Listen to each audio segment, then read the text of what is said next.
Video of Saga. Sahabat terhormat, saya akan mengumumkan tentang sebuah video. Video ini saya jamin adalah serial ilmu yang paling berbahaya di dunia. Video ini sebuah pengalaman nyata dan video ini benar-benar pengalaman pribadi. Tidak saya tambahi dan tidak saya kurangi. Video ini akan menjawab banyak pertanyaan Anda dalam kehidupan ini. Serial di video ini benar-benar menggugah siapapun yang menontonnya. Video ini suatu saat pasti dilarang peredarannya. Video ini pasti tidak boleh ditonton Anda oleh banyak para petinggi negara manapun. Video ini akan menjawab pertanyaan terbesar umat manusia. Apa yang Anda ingin pertanyakan? Pertanyaan yang belum pernah ada jawabannya. Hingga saat ini semua diungkap, semua terjawab. Masalahnya saya tidak akan memberikan secara percuma. Video ini harus dibayar mahal. Mengapa mahal? Karena seluruh keuntungannya didonasikan ke Rumah Yatim Indonesia. Jangan sampai salah memahami. Jangan sampai tidak mengerti latar belakang ceritanya. Video ini sangat spiritual.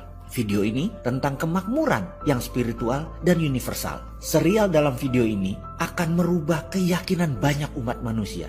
Video yang akan menggugah seorang yang sangat fanatik sekalipun terhadap kepercayaannya akan dibawa ke level yang lebih tinggi lagi. Saya menantang siapapun sahabat. Anda tidak akan berani menyelesaikan menonton serial ini karena akan membuat Anda berjumpa dengan Anda yang baru. Anda akan bertemu dengan Anda yang bukan yang Anda kenal selama ini. Anda akan menemukan Anda yang sebenarnya. Sesungguhnya banyak yang tidak siap ketika menemukan siapa dirinya sebenarnya. Video ini sebuah pembuktian. Video ini dibuat terbatas hanya untuk kalangan terbatas. Video yang ketika Anda menyelesaikan menontonnya, Anda akan melihat dunia dari sudut pandang yang lain. Sekali lagi, serial video selama 6 jam ini sangat berbahaya hanya untuk mereka yang berani. Video ini bukan untuk mereka yang penakut. Sekali lagi, serial video ini didedikasikan untuk mereka yang berani. Berani melihat kenyataan, berani melihat kebenaran, dan berani bertindak mewujudkannya. Sebuah serial video yang menantang semua kebenaran. Video yang menuntut pikiran terbuka dan hati lapang. Sesak dada Anda kalau tidak siap menontonnya. Bisa galau Anda jika tidak menyelesaikannya dengan tuntas. Dan Anda tidak siap kalau hanya sendirian menonton video ini.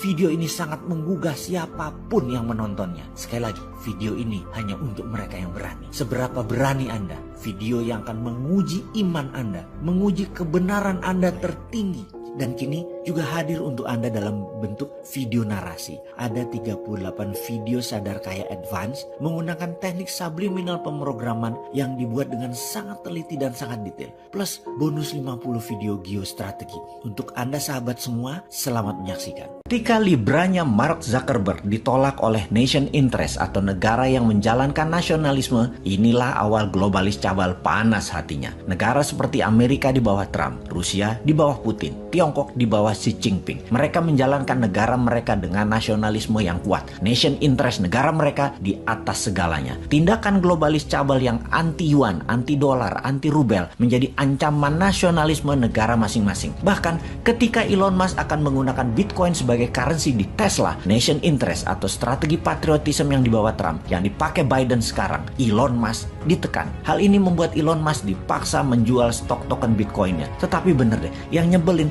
untungnya gede banget dia. Hampir $1 billion keuntungannya kurang dari 3 bulan. Lalu yang bonyok, ya kita-kita yang ikut arus doang. Kembali ke globalis. Mulailah serangan globalis cabal disusun dan dijalankan. Man-made disaster dijalankan. Virus yang diperkaya atau enrichment virus dilepas. Tujuannya jelas, kontrol atas kesehatan miliaran manusia dengan vaksin, kurangi jumlah manusia yang berpenyakit bawaan kronis, ciptaan ketergantungan manusia ke gadget dan dunia maya. Ini semua percepatan menuju dunia 5.0. Less konteks sesama manusia atau kurangi sentuhan sesama manusia, less movement sesama manusia, less cash atau non-tunai transaksi. Sehubungan dengan dunia 5.0 tersebut, kita buktikan misalnya dengan mereview daftar dunia retail dan fashion yang sudah bertumbangan di dunia dan juga di Indonesia. Retail raksasa seperti Matahari, Lotus, Debenham, Tanah Abang, dan terakhir Giant akhirnya ambyar satu persatu tokonya, juga cabang-cabang bank. Namun dunia ini selalu dua sisi melihatnya. Dan perlu diingatkan adalah pasar itu selalu sama bahkan membesar. Terutama pasar kebutuhan pokok. Jumlah manusia masih sama, kebutuhan dasarnya masih sama. Jumlah manusia masih sama, kebutuhan dasarnya masih sama. Jadi kalau retail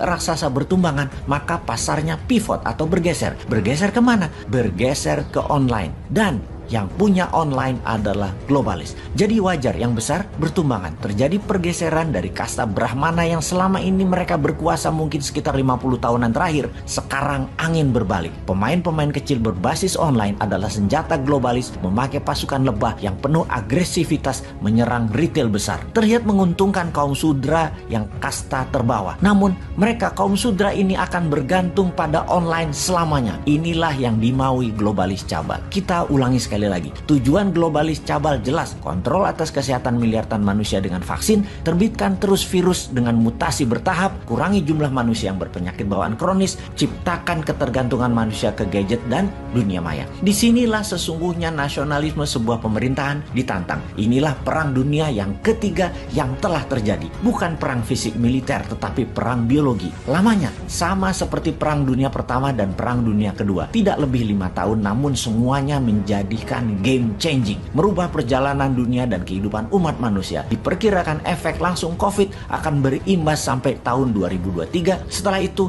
masa recover dan setelah itu dunia baru diawali di tahun 2030-an. Sampai saat ini yang disayangkan pemerintah yang menjabat sekarang belum sadar juga bahwa kita harus on-kan mode perang sejak tahun 2020. Bahkan kalau Bosman ya, sejak tahun 2017 sudah war mode on. Sekali lagi kita ingatkan, sejak 2017 harusnya. Tetapi ya beginilah kalau tidak paham nation interest, nation threat, pelajaran dasar bernegara di banyak pejabatnya, ngertinya hanya berpolitik dalam negeri, bagaimana ambil jabatan. Rasanya kalau dipikir-pikir dalam 4 tahun ini sudah diperlihatkan cara bernegara yang berbasis hutang, berbasis impor, dan sumber luar negeri. Tindakan ini semua hanya untuk asal hidup saja dalam tanda petik. Sungguh, bisa gagal total kalau mengandalkan hutang dari luar, vaksin dari luar, investasi dari luar. Kok sulit banget sih, kok sulit banget mengingatkan betapa kerasnya kepala banyak pejabat yang sudah tidak paham bernegara, galak lagi. Secara bernegara harusnya sudah pivot, bergeser cara bernegaranya. Bukan tujuan bernegaranya yang digeser, tapi cara bernegaranya yang digeser. Demikian juga kepada masyarakat, harus dikasih tahu kemana geseran ke mereka ke depannya.